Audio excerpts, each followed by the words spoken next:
The U.S. Federal District Court for the Central District of California claims to find that it, quote, more likely than not that former U.S. President Trump attempted to obstruct Congress on January 6, 2021. What more do we know about that, Pete?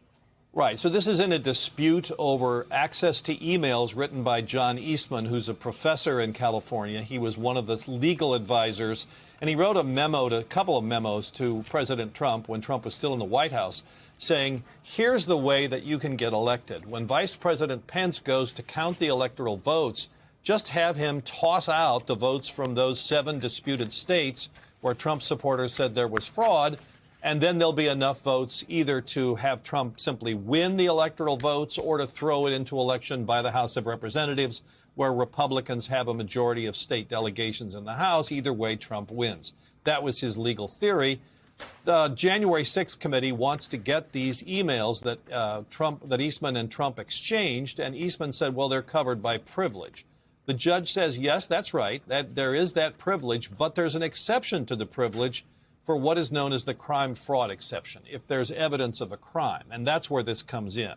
The judge says here it's more likely than not that President Trump corruptly attempted to obstruct the joint session of Congress.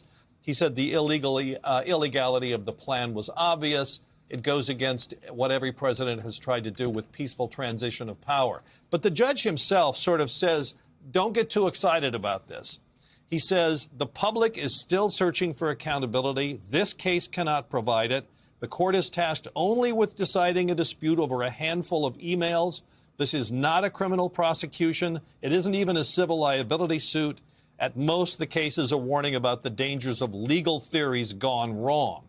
So it certainly doesn't say anything that the Justice Department wasn't aware of. I don't think it changes the calculus any at the Justice Department about whether to actually bring charges. It just adds another voice, albeit an authoritative one, on this question.